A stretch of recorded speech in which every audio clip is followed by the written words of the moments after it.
Hello, everybody, and welcome to Chapter Select, a seasonal podcast where we bounce back and forth between a series, exploring their evolution, design, and legacy. For Season 4, we are covering The Fast and the Furious. My name is Max Roberts, and I am joined, as always, by Logan Moore. Hi, Logan. Max, did you know Wonder Woman's in this movie? Yes, I did. Yes, I did. Logan, welcome to the new era of Fast and Furious. Yeah, I could tell very quickly that this is a new era. It is. This is the turning point in the franchise, and you are experiencing it slightly earlier than the rest of us when we watching these movies as they came out. But yeah, this is the turning point. There's no going back from here.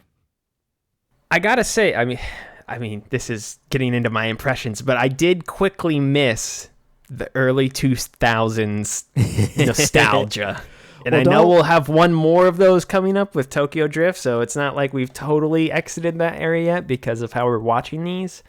But absolutely, I got like 10 minutes into this movie, and I was like, oh, yeah, that kind of warm comfort food vibe of the other movies we've already watched is gone now. This is just a movie. Mm-hmm. Well, we're watching... So, yeah. I mean, this episode is about Fast and Furious, the fourth movie in the series. Came out in 2009, and I'm only saying that because it's an 9-year gap from those movies, almost a decade. So you can clearly tell how much has changed in just that span of time.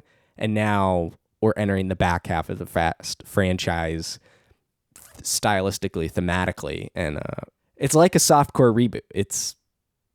But keeps all the characters. It's basically God of War 2018, the movie. Sort of. You always use that comparison as if no other piece of media has ever done that until God of War in 2018 was like, hey guys, what if we did It's the easiest. It's the first one that comes to my mind. I guess I could start comparing it to Days of Future Past. You could start comparing it to that, or you could compare it to this, Fast and Furious, or... Well, I can't compare Fast and Furious to itself. Creed's a sequel and a reboot. Is it a reboot? Interesting. I never really thought of Creed as a reboot. We're now on Creed 3. But I never thought of Creed as a reboot. They just delayed Creed, by the way. Yeah, no, like I think I'm actually kind of okay with that. I am okay with it because they weren't showing anything and it was allegedly out in 2 months. So I'm happy, we'll see how that goes.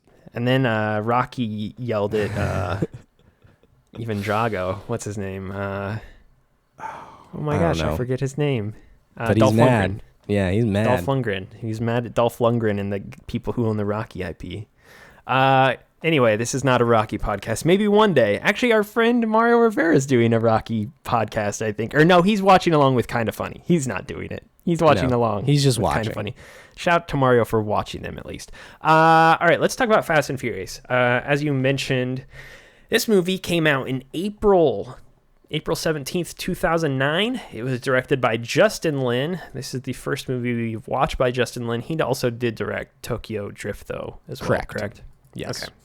It was produced once again by Neil H. Moritz. Vin Diesel took producing credits this time, and Michael Fottrell, we'll say. It was written by Chris Morgan. The primary actors in the film included Vin Diesel, Paul Walker, Michelle Rodriguez, Jordana Brewster, Gal Gadot, Sung Kang, is that how you say his name? I know that's Han. And John Ortiz. The composer was Brian Tyler. He did Tokyo Drift and everything else except for Fast and Furious 6 is what you're writing down here. So basically from Tokyo Drift through F9, he is the composer except for Fast and Furious 6. So we'll hear his name a lot more in the future. Correct. Stunt coordinator this time around was Mike Gunther and Freddie Heiss. And the budget was $85 million, and this movie made $360 million at the box office, which is, I think, is the highest grossing one so far. I mean, again, we're going chronologically. Tokyo Drift didn't make that much. I think I've already looked that up, and Tokyo Drift was actually, this is the lowest performing. I actually think this made like over $100 million more than Too Fast, Too Furious, and they only spent about another $10-15 million on this movie. So the return on investment is even more substantial this time around. Yeah, but that movie, Too Fast, had a lot more practical stunts in it compared to this. And that's not to say there's not any in this movie, but I think I mean, we can obviously I think get you'll into be this. surprised. Maybe. Rotten Tomatoes score for this movie, though, horrible. 28% from critics, and even though it made a whole lot of money, only a 67% from audiences, which is, again, like everything we've seen so far has been pretty middling on both sides, which is funny because, again, leaning into my hypothesis before we started this whole series, this is the worst mega franchise in movie history. All these movies have been poorly received so far for the most part, at least what you would consider poorly received on both critic and fan sides, because I feel like the fans score way higher most of the time because it's easier to please general audiences. Usually I feel like most movies that are considered quote unquote good are like 80, 85 and up on the Rotten Tomatoes meter, but again, that's a faulty metric. Before we talk too much about the movie itself, though, and more about what we think about it, let's talk about our own histories with it. I can start with this, actually, and then we'll go to you, because I have literally no history with this movie. I remember when it came out. I remember some people going to see it, but I don't remember anything specific with it. I think my reaction was honestly more like, oh, they made another one of those? That's kind of interesting. And that was about it. And that was my reaction. I know literally nothing else about this movie. It would have come out when we were in, I want to say 8th grade, right? Yeah, around that time for sure. Early 2009, we would have been in 8th grade because we both graduated in 13. So yeah, that sounds right. Mm-hmm. So, but yeah, I remember nothing. I think I remember a couple people that I know seeing it, but they didn't say anything like, "You got to go see this movie" or anything like that. I was just like, "Oh yeah, I saw the new one." Yep. Okay. So my history with this film was the marketing, obviously quite effective in the way that they do brand it kind of as a reboot with the tagline "New Model, Original Parts." As in, the original cast is back. We finally have got, Paul Walker, Vin Diesel, Michelle Rodriguez, Jordana Brewster, I think, yeah. All back together for the movie. I was like, this is going to be great. This is awesome. And then you watch the movie and you're like, oh no.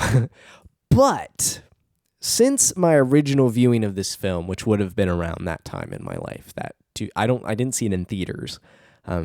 The first Fast and Furious movie I saw in theaters is actually Fast 5. But when I did see Fast and Furious, I was like, that's rough. This is the worst one yet. That's not very good. But in viewing since then, so I think this is probably the third, maybe the fourth time I've seen this movie. I've liked bits of it more. It's this weird time where I go, wow, this is actually better than I remember. Oh, this is worse than I remember. But at different parts in the movie. And so at the very least, when I watch this movie, which is not that often, it's interesting. It keeps me engaged, at least, going kind of a little whiplash, which at the very least is fun on that end of it. But overall, this is the worst Fast and Furious movie, I think. I again, maybe once I see more of them and I can compare them to this, then it'll be more easier for me to be like, yeah, this totally sucks. I did not hate this movie, and I don't think it's horrible, but it absolutely drags. This was the first one of these movies we've watched where I was like, wow, how much is left in this? And I was like actively checking how much longer it had to go. And again, it wasn't because I thought anything was terrible, but it was just boring at times. And the plot's the biggest problem, I think. And again, spoilers, and we'll get into the story and stuff like that. But you and I briefly talked about this before we recorded this. And the biggest problem with this movie is just the through line plot is that centers around the fact that Letty has died. And now, I have not watched any of these films. I know this is a hard thing this is something that's easy to criticize now. Back in 2009, not so much. But, and again, I'm somebody who knows nothing about this series, but I do know that Letty is not dead in future films. She's clearly in them. So the whole time I'm watching this, I'm just like, she's not dead though? Like at what point does she come back in the movie? Like I was expecting her to show back up, and then we get to the credits and they're rolling and she's not back. And I'm like, oh wow, they really just, this was just the commitment of this movie, is just saying that she's dead, which makes me more fascinated in the future to see how she comes back into play. I got a feeling it will be terrible, if I had to guess, how they force her back into the fray. But yeah, me knowing up front with such little knowledge of this series that she's clearly not dead takes a lot away from the plot, which then in turn, I think made a lot of the moments where, you know, Dom in the movie's like, oh, I'm sad that my girlfriend's dead. I'm going to become Batman and hang this man out a window and threaten to kill him. I'm like, come on, chill out, bro. She's not really dead. Like, it was just a very weird viewing experience for me because of that. The retroactive, like the retcon of Letty. I mean, that's essentially what is going to happen here in the future. It robs this movie of a lot. And this movie doesn't have a lot left to be robbed. And so when you take the motivation for Dom in this film out, it hurts. Now, I will say they do Letty dirty, because she's in the movie for 15 minutes and then she dies dead. Off screen. I thought that the number one reason why I thought she would come back in this movie itself is because they say that she died off screen. And then they kind of show it through like weird flashback Batman detective mode. I was going to say, he has detective mode. That Dom has all of a sudden. But yeah, she dies off screen. I'm like, oh, well, that's like number one flaw of movies. Whenever a character dies off screen, show me a body and then I'll believe they're dead. But yeah, and so I assume she would show back up in this movie because of that. And nope, she absolutely does not. And looking back through the lens of, you know, the original crew's back together, wow, this is great. This is awesome. You even get that Tokyo Drift hit with Han there. Especially if this is just the fourth movie, you know, you're watching these when they come out. It's like, oh, this is great. And 15, 20 minutes in, Letty's gone. Just like, oh. She goes to sleep and then she goes to sleep for good. And, you know, Mia, not in it. She's in it more than Letty, but she's also not in it a ton. Really, it's the return of Dom and Brian. I keep going between Vin, Paul, Brian, and Dom. It is a weird thing because people want to call them by their actor names in these movies, even though I try not to when we're recording this. I do try to call them their character names, but it is very much Vin Diesel and Paul Walker. Yeah, because these are their roles that they're known for more than anything.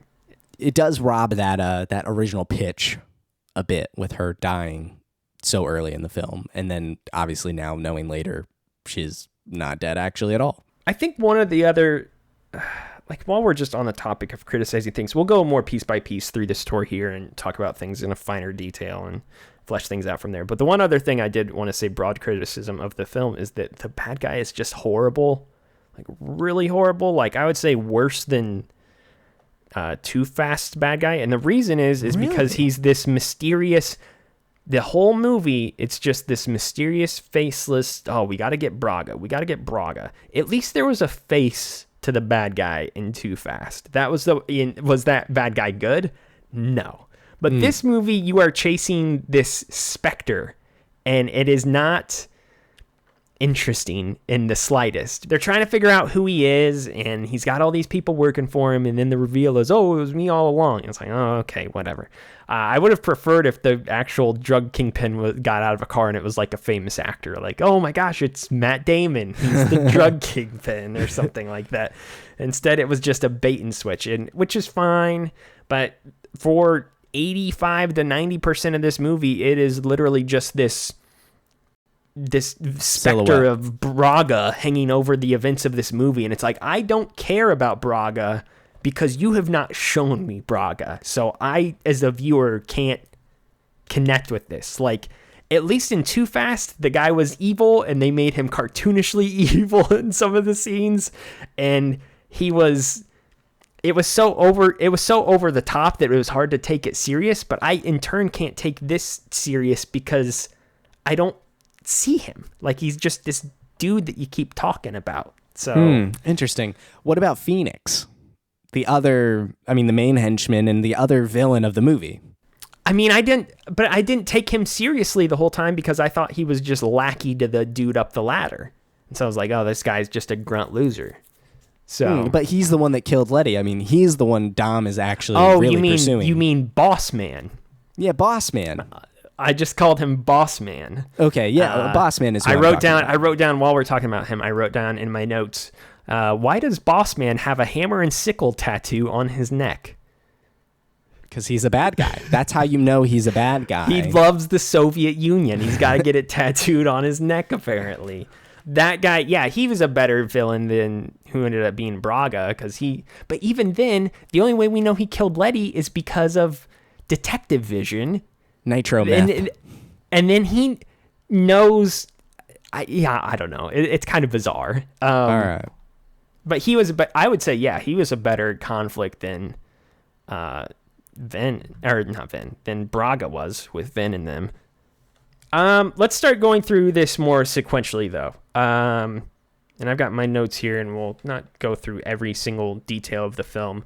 But it starts off with an action scene, and I wrote down, it opens with a truck like Fast 1, which I did think was kind of a cool callback. It very much is meant to emulate the first scene from the original Fast movie.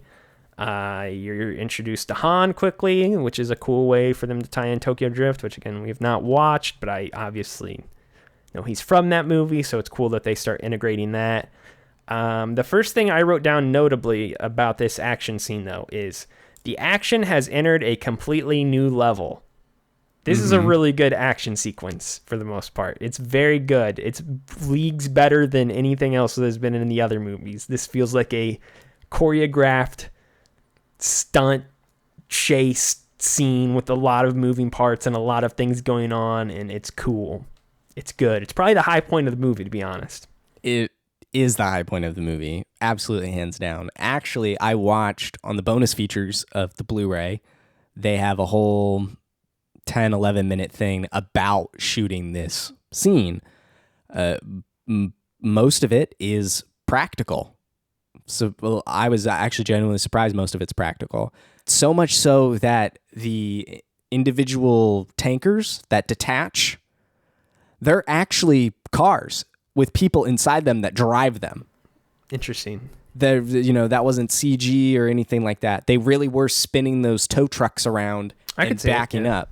They weren't hitching to the trailers, but the explosion at the end, while the roll down the hill is obviously the computer and the explosion as it's tumbling and stuff, the explosion off of the road is real. It colliding into the main semi-truck, all of that was real practical effects and explosions and stuff. I was surprised to learn to me, there's more practicality than CG in that particular scene, which, I've always enjoyed that scene to begin with. It's just very fun, big, there's some tension, and they use cars as tools. When Dom flips around and hits the semi-truck to break the ice, and then Letty says, hold on, and then he smacks it, whips his car around real quick, yeah. It's just high action, intensity, fun, heist kind of energy that the series has not had up to this point. No, I totally... As far as like this being a launching point for the franchise moving forward and all the things you're talking about how this sets the stage for what's to come, that's very much felt right away with what they do with this opening scene. It's the best part of the movie, I think. And there's just a lot of cool scenes in it, or sequences in it, like with him spinning and hitting the tanker, like you said, him driving underneath the flaming tanker there at the end, and she's screaming at him, and he's like, hold on, I'm gonna time this up real quick and then go right under it. That's a really famous scene. I've seen that before, or that shot at least. Yeah, it's a statement piece as well. It clearly communicates to the audience, of fans that have seen the movies before, this is a new Fast and Furious. We're doing something different. If you've never seen this before in the previous movies, you just think this is how it always is. We've entered a new era. Things are more intense. They're doing bigger, crazier things. buckle up. That's what this scene communicates. That's the next thing I wrote down. So they obviously go and they sell their gas that they've stolen, or their whatever it is, oil. And then there's some scenes there, and Dom runs off. When it jumps to Brian, though, and him running around as a cop, I immediately wrote down, the early 2000s nostalgia is gone. This just feels like a normal movie now. And then I wrote down, why and how is Brian still a cop? So at the end of... he's clearly come back to the FBI. I mean, he's ended on good terms with them at the end of Too Fast, Too Furious. His record's clear. He has a sense of justice. But he talked about how he wanted to open a garage in Miami or something like that, didn't he? And him and Roman acted like they were going to open a garage. He's back in LA. He's a California boy. And then he's back in LA and he's being a cop again. And you're just like, okay, I guess we'll run with this. You literally run with it because we're doing parkour through the streets. Yes, I wrote down, so there's the big chase sequence, and then he gets up there and that guy's getting ready to shoot him, and then he tackles him off the roof. And I wrote, why not just shoot the guy rather than tackle him off of a building into a car? So there's that. It's cooler to tackle him off a building into a car. Yes, pretty much. From there, it really just it's a lot of setup. Letty dies from there, which is what we talked about. Dom comes back to town. They kind of slowly start to bring all the characters together. Brian's got to hunt down Braga. I don't know if there's anything in these scenes that you want to mention. I am honestly surprised you haven't mentioned it yet. What am I missing? He finds out, he investigates the scene with his detective skills, detective mode, and he discovers nitro meth. And there's only one guy in town that sells or does the nitro meth. So he interrogates the man. Yeah, I've got that. No, I've got multiple notes written for that. Okay. Yeah. All right. I thought that's where we were. I wrote down two things. I wrote Dom held an engine in his hands. He held an entire engine with one arm. Do you know how much an engine weighs? Yes, like tons. Or maybe not tons, but it weighs hundreds and hundreds of pounds. The average weight is between 400 and 700 pounds. Yes. That's a V8. A V6 is 3 to 450. It doesn't matter. You can't hold that much with one arm. He's Vin Diesel. Have you seen his biceps? They're huge. It is. The absurdity is so over the top, but it works. You can just see it. Like, yeah, of course Dom can hold an engine because he's been with cars his whole life and he has big muscles. Yeah, I wrote Dom held an engine in his hands, and then the second note I wrote down is the thing I said kind of before, is that, Dom is just now Batman. Like, he really is just running around town, threatening people, interrogating them basically going, where is she? Where is she? Yeah, so he's basically become this vigilante, and then you've got Paul Walker over here, Brian, trying to use his cop skills to get on the tail of So is he Jim Braga. Gordon? Not really. He's Jim hunting Gordon down a David Park man. The David Park thing is like a huge part of the early portion of this movie. Mm-hmm. And then they end up going, street racing? It gets them into the race, which is the job for Braga. Like, this is your application, your interview. Yeah, and there are some other things that happen before that. Dom and Mia see each other again for the first time in a long time. They drive around. Brian and Mia see each other.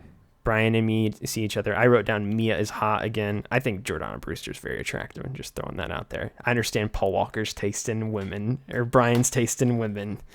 She's cute. About them seeing each other again, I think the interaction at the restaurant is actually a stronger character moment for the Fast and Furious in general.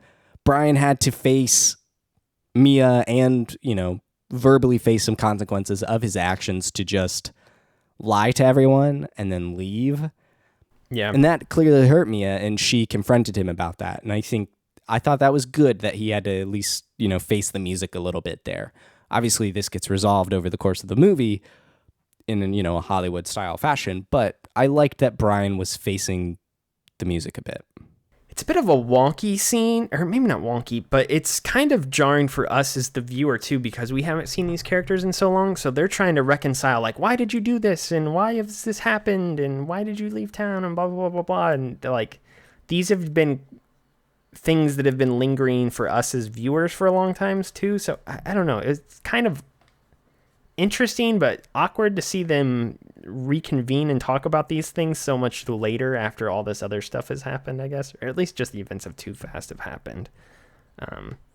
But you've got notice how Dom. he didn't mention Eva Mendes. Yes, he didn't mention Eva Mendes. He didn't mention that he was off with his boy Roman. Nowhere to be seen in this movie. I don't know. It's just been such a long time. How long would it have been between? Are these movies? When does this movie take place? Because I know the timeline is obviously different from the real release time. Like, so what year is this movie set? Yeah, like if Fast 1 is supposed to actually be 2001, this isn't 2009 because Tokyo Drift is 2000. Interesting question. Because if we're watching them in chronological order, then Tokyo Drift is not set in 2006 or whatever, which is the same year I think that one released, if I'm correct. I'll look it up. Huh. So, fascinating tidbit about the Fast and Furious timeline. According to the Fast and Furious fandom wiki, which I'll just defer to as fact, they've done more research than me. The events of The Fast and the Furious, the first film, take place in 2004. Okay. And then, let's see. Turbocharged Prelude, 2004. So you assume that then leads into Too Fast. It's interesting they don't mention Too Fast kind of in this chunk here. But then in 2009 is Los Bandoleros, the short film before Fast and Furious. So this is set in 2009. So what they've done instead of bumping this back is they've bumped the earlier movies forward. So when is Tokyo Drift? 2011? Tokyo 10? Drift. Tokyo, boy. Tokyo I guess could it be 2009? Tokyo Drift is 2014. Oh my gosh. Jeez. They shot that movie This is the best movie series of all time. It doesn't make any sense at all, but sure. All right, well, we're watching them in this chronological order, so. This is wild. Gal Gadot shows up. Let's talk about her character for a minute, because obviously she's in a bunch of different scenes, but I do want to talk about her character specifically. What is her name in this movie? Do you happen to know? Because I was just the whole time. Giselle, that's right. Yeah. She's a really weird character. I don't like her character much at all in this movie. I think she's pretty terrible. Interesting. I don't know if she gets better in the future films or if you have any strong opinions on her, but she's basically just this girl who shows up and is like, yeah, I work for Braga. Also, I'm going to throw myself at Dom Toretto really heavily for strange reasons in this movie. And that's never really established why she's doing that other than she just has a thing for muscled up bald men, apparently. Like, there's so many scenes in this movie where she's just blatantly throwing herself at Dom. And so you're not bizarre. Wrong at all. That's exactly kind of how she's written and presented in this film. You were correct. This is her first movie. So in 2009, this was her Hollywood debut, and then she obviously goes on from there and becomes Wonder Woman and all that stuff. She is fleshed out way more in a much better character in future films. So I personally figured don't, as much. But she clearly starts out here kind of as she's clearly knowledgeable about this world of crime and connecting heroin.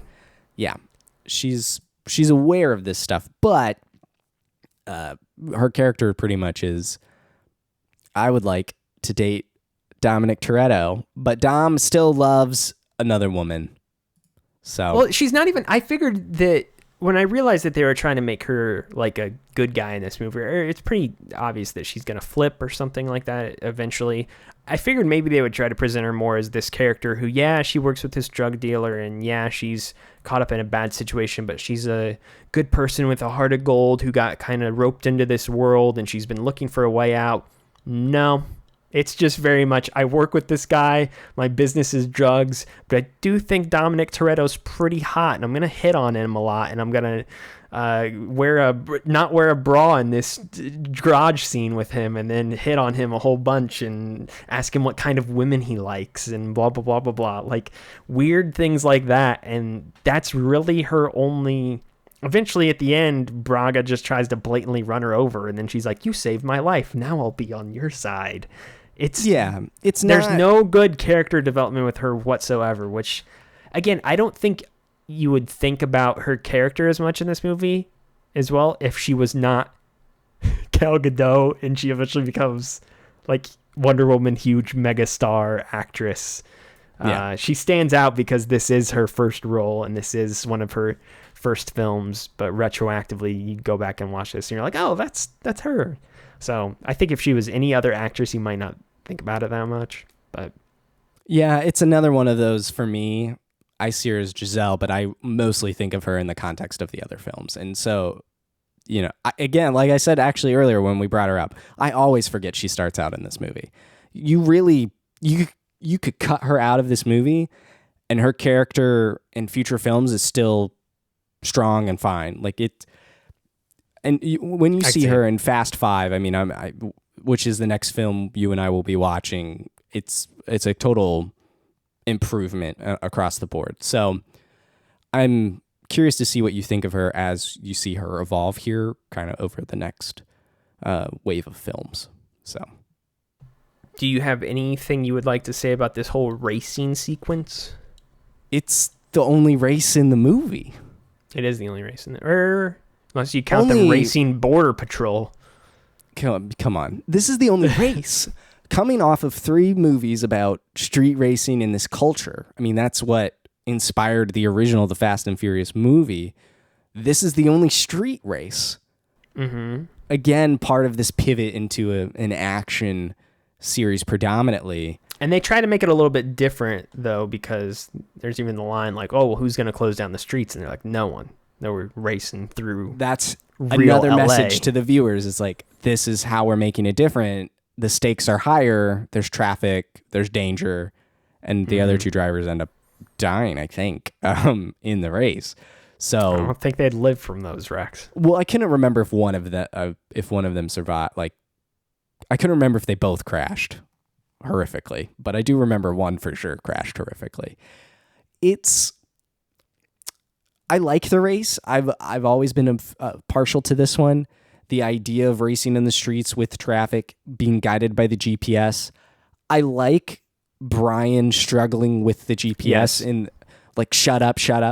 I just like that it follows him in general. Like the focus is still on him because it's a good callback to Fast 1 of this is not just a race where he's a cop and yes, he's trying to invade this drug organization and get in and do his job essentially. It's a double layered thing where he's trying to do that on one hand, but he's still trying to prove himself to Dom and he's trying to take the respect. Yeah, I want to take the respect. I've become a better driver. I've gone off to Miami. I've done these things on my own. You don't know what I've spent the past couple of years doing. I am better now than the last time you saw me. And more than anything, you get the sense that he just wants to prove that to Dom in this race. And he's going to until Dom screws him over. But I like that they follow the race from Brian's perspective for probably 90% of it. Absolutely. And I still think... obviously this is the job and they're both gunning for the same position, and I like the stakes there because if Dom gets the job, it could be dangerous both for Dom and the villains here, but if Brian gets the job, Dom is quote unquote safe from harm's way or whatever, and while the audience doesn't know it at the time.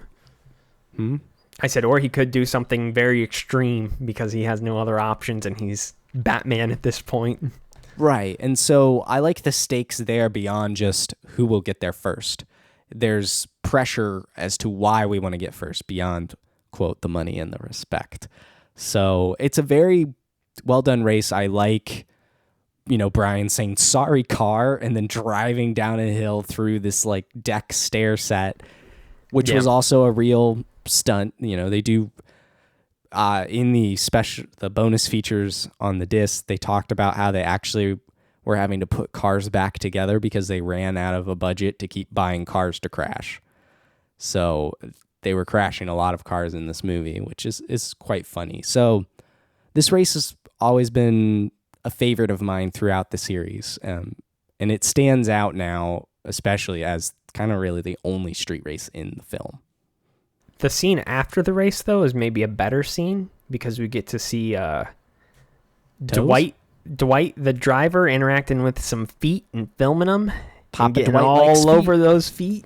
Yeah, I just wrote down Dwight the Footman. So that was something I want to make sure we talked about, is this man and his attraction to feet and filming them and getting all up close and smooching on them and other things. Dwight's never touched this stuff. Yeah. Dwight's a good character. He's only in it for a little bit. Good character, though, until he gets the cops called on him.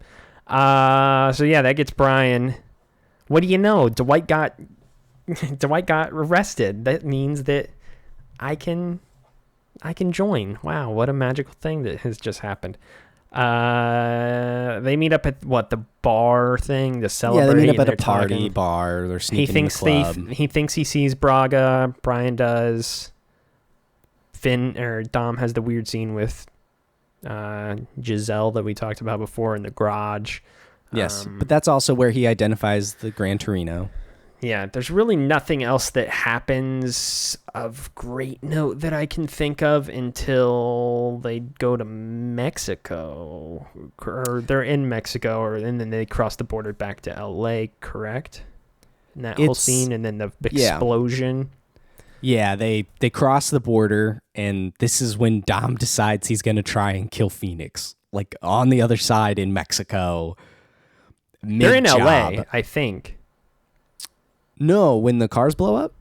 I think they're in L.A., aren't they? Because they say they're coming from the Mexican side of the border. Oh, yeah, it's on return. You're right. Because then they get the car, and then they drop them off. And he stashes them in at the L.A. impound lot, yeah. You are correct. So, yeah, he just decides, like, this is when I'm going to blow them up. Yeah, which is very odd, premeditated. Yeah, it's kind of out of nowhere that he just decides to do it there. I mean, I like the way he does explode the car. It's cool. He blows them all up, though. It seems like a plan without much plan behind it, though. He's just like, I'll blow up these cars, and then that'll allow me to kill the guy who killed Letty. Let's talk about how he just took a bullet to the shoulder and barely moved. He doesn't move at all. That's what happens when you're as thick as Vin Diesel, apparently. You just get shot. It's like having Kevlar armor all over your body. It's just a big action scene, explosions, gunfire. Now Brian and Dom are united, and they have $60 million worth of heroin. At least this time we get to see the drugs instead of it just being implied like in Too Fast, Too Furious. Yeah. I want to see that heroin. Show me the heroin. Show me the aluminum foil and brown packing tape. This is when we were in the late 2000s and we started seeing drugs on TV and movies, like in Breaking Bad. Show me that blue stuff. Show me what meth looks like. Show me what heroin looks like. I want to see these fake drugs on these shows. What happens from there? They end up setting up the sting to get Braga. They set up the swap. They go back to Mia's house, take the bullet out of his shoulder. Yeah. That's before the whole plan. They have the fight with when he tells him about Letty and how she was trying to clear Dom's name, and that gets Dom pissed, and he beats the crap out of Brian. Like, really, it's crazy. And all he gets is like a little bloody nose, and he just wipes his nose afterwards, and I'm good. Yeah. Taps into the rage side of Dom's character. I do need to call out the phone used in this scene, the LG Rumor. I had that phone. Those phones were awesome.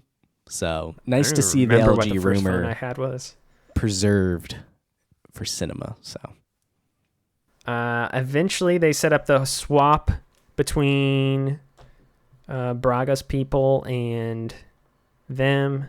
for $6 million, I believe. They set up a sting, or he demands that the cop man demands that Brian bring back the drugs. He doesn't do that. They set up a sting operation instead. This is also where Brian and Mia get back together finally and hook back up or whatever, and which their reconciliation their relationship. Yeah, but their reconciliation is kind of odd.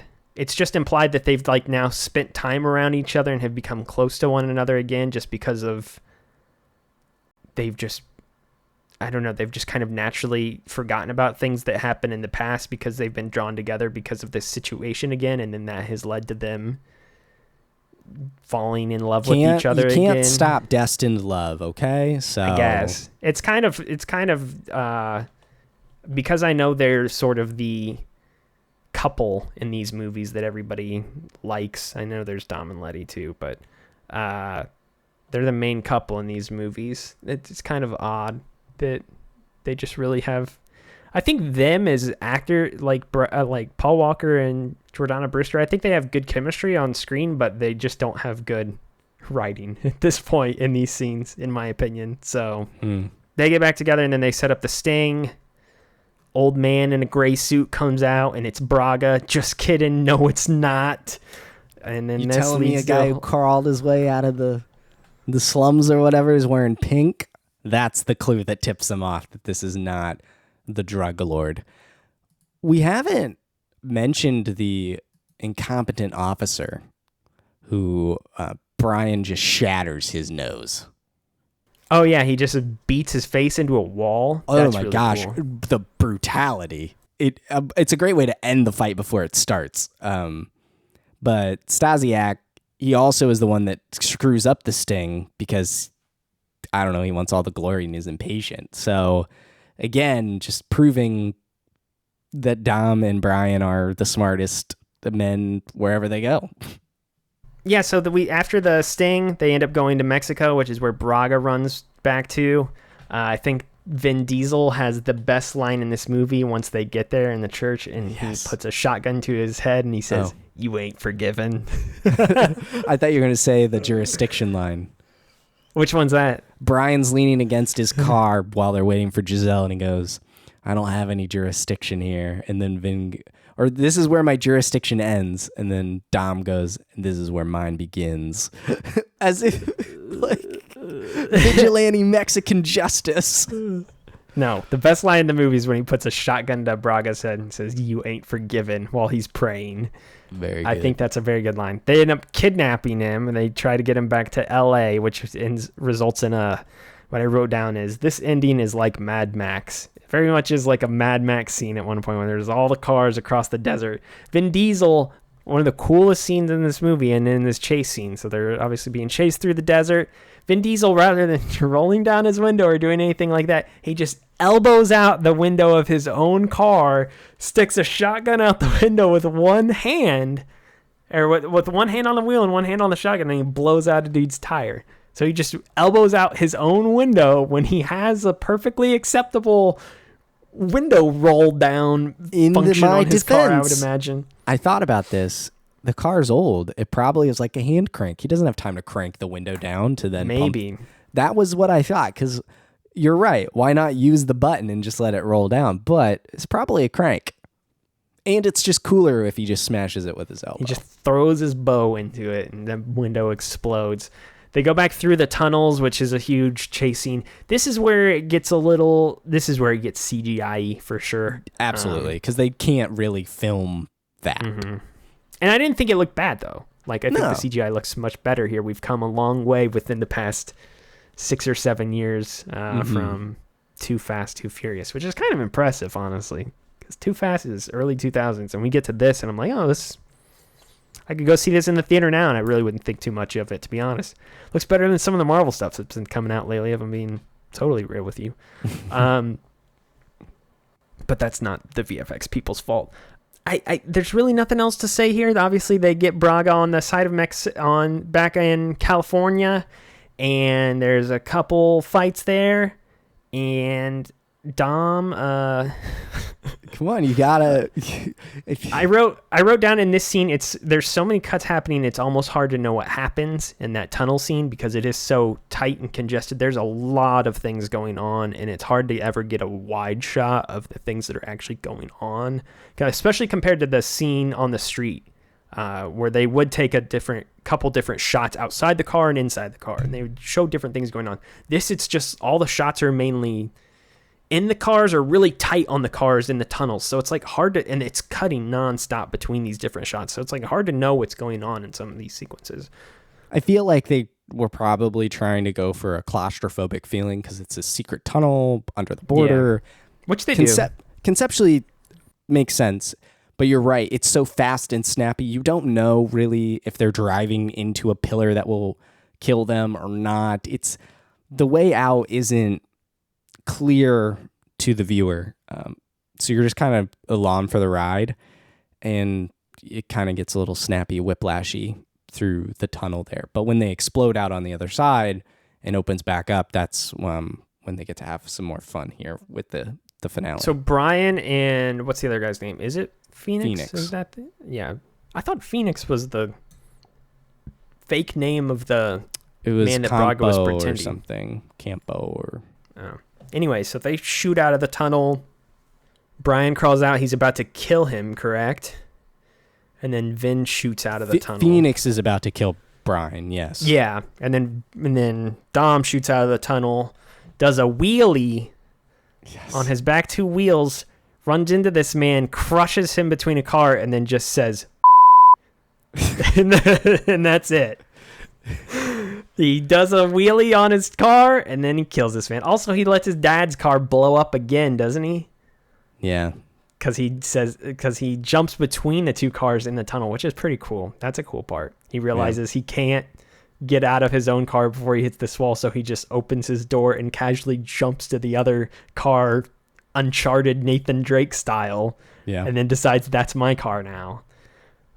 So that's a cool moment. And then he blasts out of the tunnel, kills this man, and then just gives him a good one-liner, and that's basically the end of the film. Because then he goes to jail, and then the final scene. I think it's important to point out that Brian tries to encourage Dom to run away again, which is a callback to the first film. But Dom has changed, going from I'll never go back to I'm tired of running, I'm done running. And I think that shows that he got the vengeance, and he feels like Letty has been, avenged and laid to rest, and he's just done. And I think subtly that's without Letty, he feels a bit lost, and he's ready to face, I keep saying it, but face the music for whatever crimes he's committed. And so he gets arrested and sentenced to 25 years to life. And then we get the tease at the end, it ain't over yet. Of them saving him. And this tease at the end is kind of why my opening question at the top was why is Brian still a cop? Because Brian is still, at the end of all these movies, it's implied like Brian's kind of rogue. He's a cop, sure. It is not. He's doing things that aren't cop-like, and he's not really. He's breaking the law himself. He's not really a good guy. And then at the start of every one of these movies, again, it's like Brian, or I guess Too Fast, not as much. They rope him back into it. So it's not shown, which is poor, but he resigns from the FBI after Dom's sentence. I assume as much. So Brian is no longer a cop as of the end of this movie. So, but yeah, you're right. It's like, why do we keep letting this guy chase villains? He keeps breaking the law. If Fast 5 is about them trying to rope Brian back into being a cop again, I'm gonna be like, I don't know what we're doing with you guys. You're gonna call up J. Edgar Hoover and be like, I'm questioning your hiring practices. I think I do broadly know the plot of Fast 5 though, and it's that they're all on the run, and then they send the Rock after them, and he's like, I gotta catch Dom Toretto. I think that's broadly the plot of that film, if I'm correct. Is there anything else you would like to say about the broad story of this movie, or just overall before we get into some of the more specifics? Actually, I do have a very specific question for you. Why do you think this movie is so bad? Is it the things we've touched on before with the plot and the Letty stuff retroactively not being good? Like, what would you say are the things that make this truly awful in your estimation? Because I really do think a lot of it's just the plot doesn't really work. Yeah. So even at the time before we knew Letty would come back, this movie was still the weakest. And I think it's just the lull in it. It's not... There are long stretches of buildup, but then it gets very quick to suddenly we're running drugs across the border, and then we're blowing up cars, and now we're hiding. Like we bounce very quickly to get to the end. It feels almost too accelerated after a long stint of, well, I guess we're gonna try and crack this case together. You're the good cop, I'm the bad cop, sort of dynamic between Brian and Dom. There's a lot of scenes in the police station too, which I didn't find any of those interesting. Like, Brian has a partner and she's trying to help him and stuff like that. I'm like, I just don't care about any of these people. Mm-hmm. And like, we go back to those characters quite a bit throughout the movie. And I get that again, this is kind of back to my point of like, why did we make Brian a cop again in this movie? Like, I feel like they could have done something drastically more interesting to bring them all back together in such a way that like even the plot of this movie could have been still Letty's dead, Dom goes back to LA to try to avenge her. He finds out that Paul Walker has been out on the East Coast for a couple years, but he's now back in LA for one reason or another too. And maybe Dom goes and recruits Brian to help him with this because he knows Brian would... I don't agree with that. I don't agree with that because the tension between Brian and Dom, I think, is essential. Because there was the betrayal at the end of the movie. Even though they saved Vince's life, Brian was still... And he gave him his car. The Busta was still an undercover cop and betrayed all their trust, and he hurt Mia.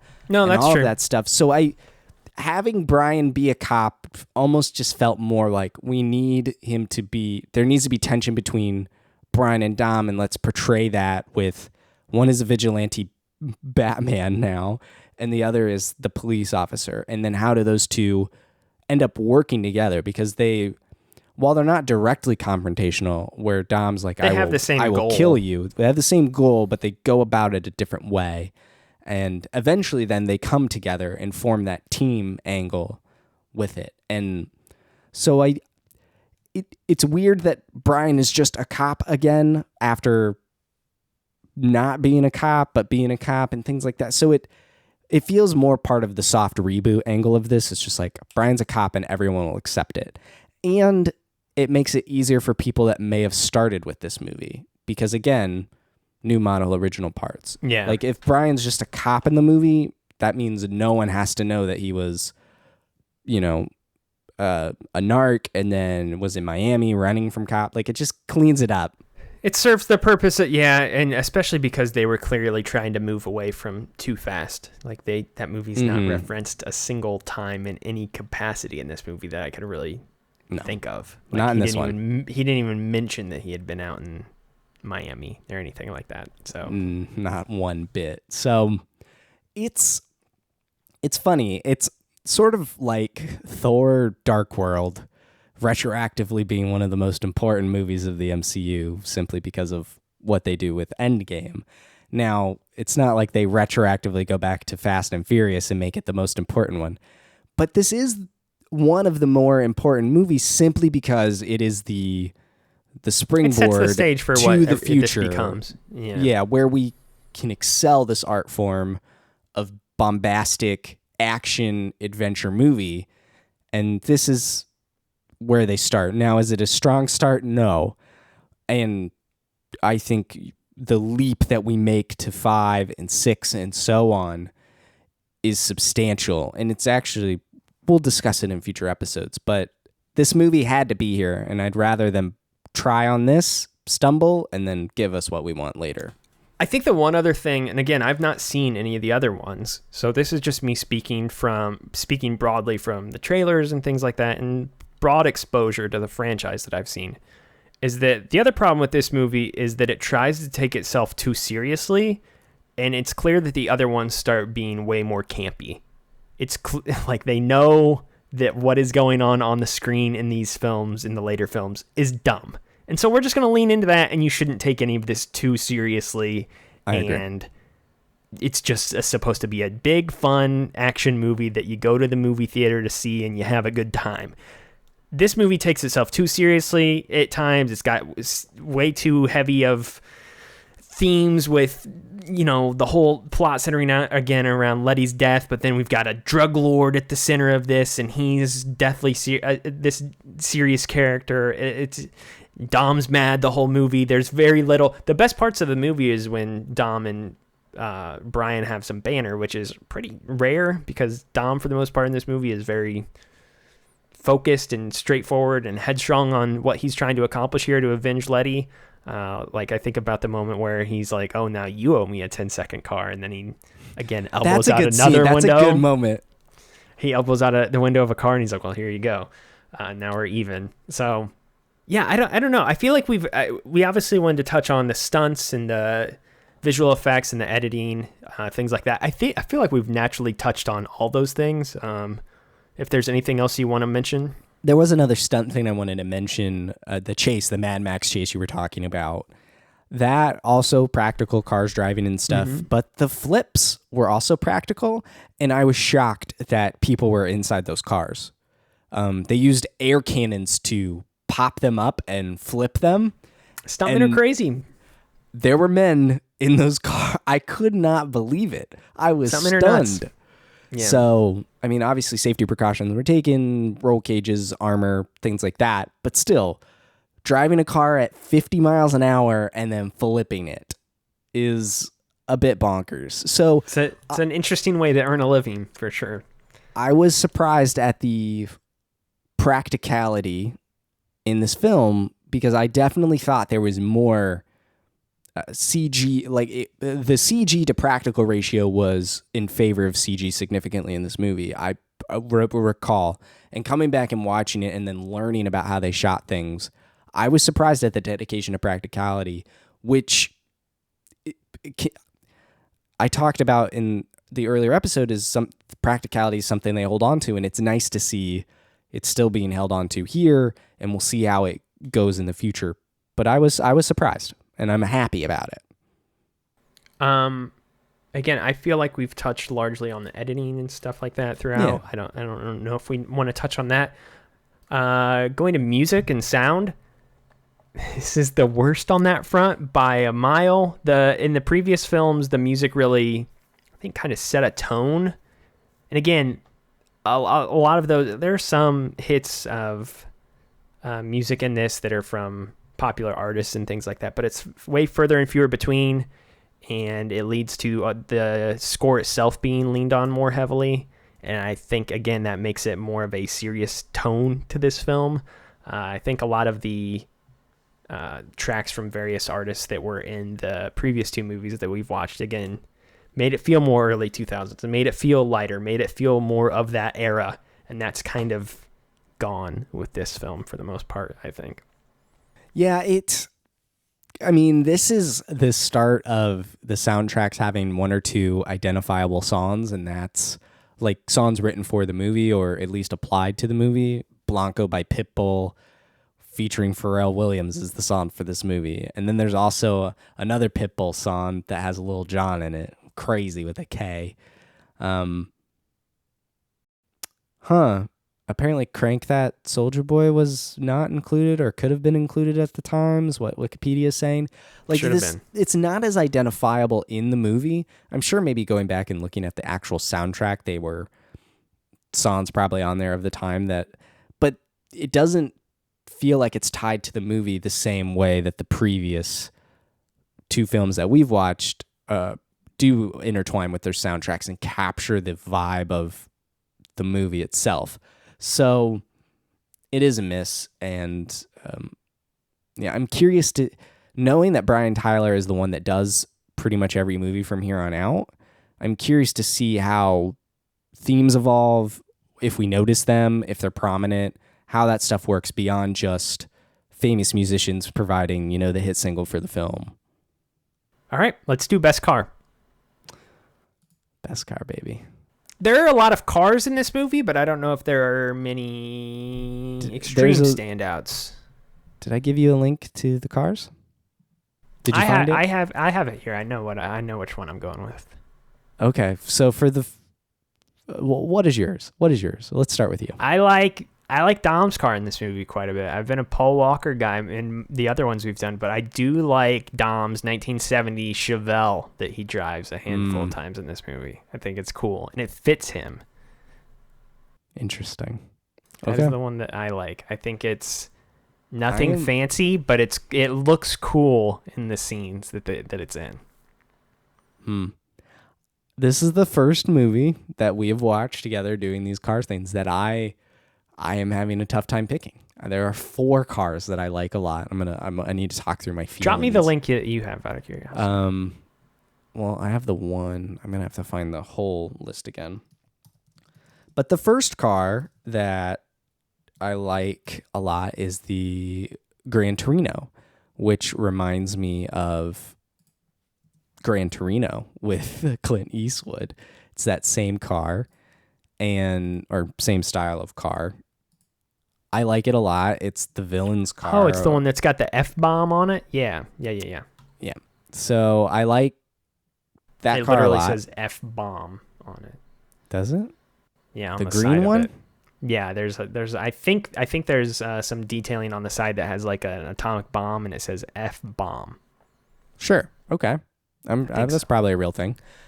I'm incredibly partial to the Skyline GTR that Brian drives. It's blue, much cleaner look than the one from Too Fast, Too Furious, but I like it. It's Brian's car. If everything goes according to plan, the show art for this particular episode is going to be it's a Honda, not an Acura, but, well, I guess the Acura is the make, but the Honda Acura NSX, which is what Mia's driving at the very end of the movie. Yeah, that's clean and low. Cool car. I like it. It's a great car. And then Giselle's Porsche, which is not on the page I sent you. I was surprised that the Porsche was not mentioned. But Giselle drives a Porsche up to them, or a Porsche, in Mexico when she helps them get to where Braga is at the church. I just think that car is clean looking. That's a nice, just clean car. It does very little driving at all, but it's very pretty to look at.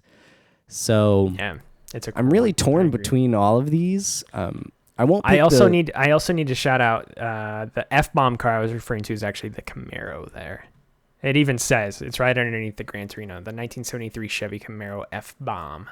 That's the one I think that's the one that Phoenix drives actually. So, okay. I think, all things considered, I think I gotta go with the NSX, the car Mia drives. It's a lean. I do agree. It's in it for such a short period of time, but it is an awesome car. That's why I got that Hot Wheel for the show art, because it's a sweet, sweet car. It's in it for just a very quick second. But yeah, that was the one at the end that I was like, that's the coolest one driving down the street here. Mm-hmm. So cool. The Acura NSX and the 1970 Chevelle SS. I just think the Chevelle is really cool, and it fits with Dom. That's the car I feel like that people think about when they think of Dom. Maybe I'm wrong, and there's more in the future. The Charger, yeah. Charger, Challenger. But that thing's a death trap. He says so. That's why it keeps blowing up. I'm sure it'll keep coming back over and over and over and over again. It's like a cat. What is, I don't feel like we need to have too long of a discussion about this talking point because I feel like we've mentioned a lot before, but what is the legacy of this film? It started everything that came after. The reboot. Yeah, this is the reboot of the series. If you want to know what the series came from, here it is. If you want to know how they went from Tokyo Drift to Fast 5, it's this movie. This was the segue. And it's a rough segue. It's probably my least favorite of the ones that we've watched so far. I don't think any of these have been horrible by any means. But It is the one that is just the most... I think that's another element of the legacy of this one. Obviously going off of the Rotten Tomatoes and stuff. This is one of the worst ones, too. So the legacy is that this is what rebooted it, but also this movie stinks, kind of. Yeah, it's interesting in that kind of having that duality to it. It's like it changed the franchise, but it also is not good. When everybody found out that I was watching these movies and they're like, "Oh, I can't wait for you to watch this, and I can't wait for you to see this. I can't wait for you to like." No one mentioned this movie to me whatsoever. One mentions this one, yeah. Like everybody's been like, "I can't wait for you to see Too Fast and Tokyo Drift and Fast 5 and Fast 6 and Fast 7 and the last one with Paul Walker and blah blah." Blah. Yeah, no one mentioned this one, and so I think that's very much. Is the black sheep of the series in a lot of regards. Too Fast it probably is because they don't acknowledge it for a long time, I would imagine. Maybe they acknowledge it in the next one. I hope Roman's in the next one. I know The Rock is in the next one. So you're the next in one for a treat, we're man. watching at least. Fast 5 is my favorite. So I think it's a lot of people's favorites. So better be good. I've heard a lot of things about that movie over the years. So it's you are in for a treat for sure.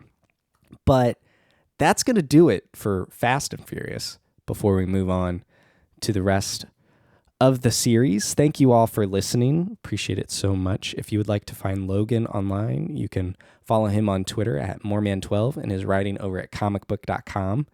You can follow myself on Twitter at MaxRoberts143 and my writing over at maxfrequency.net. You can follow the show on Twitter at Chapter Select. Season 4 right now, The Fast and Furious. Spring 2023, that window is going to be Season 5, Resident Evil. Very excited to be digging into that. And you can check out previous seasons of the show over at chapterselect.com. Thank you so much for listening, and until next time, adios. Chapter Select is a Max Frequency production. This episode was researched, produced, and edited by me, Max Roberts. Season 4 is hosted by Logan Moore and myself. Season 4 is all about the Fast and the Furious. For more on this season, go to chapterselect.com/season 4. Follow the show at Chapter Select and check out previous seasons at chapterselect.com.